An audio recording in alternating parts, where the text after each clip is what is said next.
एक व्यक्ति ने कार की मरम्मत करते समय कुछ भयानक पाया। कार पेंट के नीचे शीट मेटल का रंग कुछ हद तक सोने जैसा था। जैसे जैसे उसने इसे और अधिक पॉलिश किया, कार के दरवाजे पर अधिक से अधिक सोना दिखाई देने लगा। अविश्वसनीय रूप से उसने जल्दी से हुड खोला और इसे जोर से खिसकाया। अंत में उसने पुष्टि की कि वो जिस टूटे हुए सेकंड हैंड कार के शीशे तुरंत पेंट करके कार को फिर से गरीबी की शॉल ओढ़ा दी और एग्जॉस्ट पाइप के नीचे से एक छोटा टुकड़ा काटा। मतलब पेट भी छुपाना था और भूख भी मिटानी थी। जैसे ही सोने की अंगूठी गिरवी रखी, दुकानदार को लगा ये आदमी तो खुद अंगूठा दिखाने लायक नहीं, लेकिन टेस्ट के बाद उसकी आंखें चमक उठीं। इतनी शुद्धता तो दूध में भी नहीं होती जितनी इस अंगूठी में थी। दुकानदार बोला, भाई सोने को हाथ लगाया कैसे? लेई जी ने सीधा झूठ बोल दिया, सड़क पर पड़ा था, किस्मत की लात थी, ठोकर में सोना लग गया। अब लेई जी सीधा अन्ना के पास गया। अन्ना यानी वो गर्लफ्रेंड जो ब्रेकअप के लिए वैसे ही तैयार थी जैसे गर्मी में बिजली कटने के लिए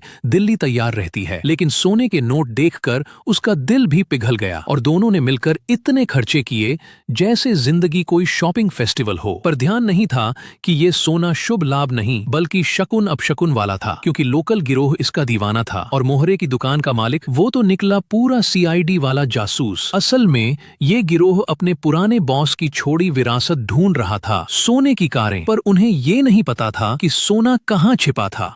वे कुछ नहीं जानता था, लेकिन अधीनस्थों ने उसे नाखूनों से सच निकालने की कसम खा ली थी। बेचारे की टांग की उंगली उड़ गई, पर उंगली करने वाले गुनाहगार वहीं रह गए। दूसरी तरफ लेई जी अपनी शराफत का दिखावा करता हुआ पुराना मालिक खोजने पहुंच गया। पैसे भी गिरोह वाले भी पहुंच गए। लेई जी हवा सूंघते ही भागा। उधर वे भी गश खाकर गिर पड़ा। जब होश आया तो देखा लेई जी फोन पर किसी से सोने की बात कर रहा था। समझा कि यही कातिल है और उसी को जमीन पर गिरा दिया। फोन वहीं कट गया। दूसरी तरफ गिरोह का बॉस गुस्से से फट पड़ा। अबे ये तो गेम ऑफ थ्रोन्स का पूरा सीजन निकला। आगे पीछे भागते हुए दोनों को एहसास हुआ कि अब ये सोना उन दोनों का शौचालय वाला सीट बन गया है। ना निगल सकते ना उगल सकते। प्लान बना कि एक दूसरे का पखाना नहीं साफ करेंगे बल्कि मिलकर भागने का रास्ता खोजेंगे। लेई जी ने पहले वेई को अन्ना के घर छोड़ा, पट्टी वगैरह बांधने के बहाने, लेकिन असल में खुद की हड्डी बचानी थी। पर जब अन्ना को बताया कि ये सोना वाला मामला है और कुछ लोग पीछा कर रहे हैं, तो बहन जी ने पलटकर पुलिस बुला ली। मतलब प्यार में वाटरप्रूफ निकली, लेकिन पैसा आते ही लीकेज हो गया। पुलिस ने दोनों को पकड़ा पर कुछ साबित न होने पर छोड़ दिया। अब दोनों समझ चुके थे इस दुनिया में भरोसे का कोई कैशबैक नहीं मिल। सीमा पार करने की तैयारी शुरू की, लेकिन जेल में मौजूद एक बाबा जी निकले गैंग का व्हाट्सएप ग्रुप एडमिन। उसने बाहर निकलते ही खबर दे दी। गिरोह का सबसे खतरनाक हत्यारा भेजा गया। दोनों भागते हुए पहुंचे बॉर्डर।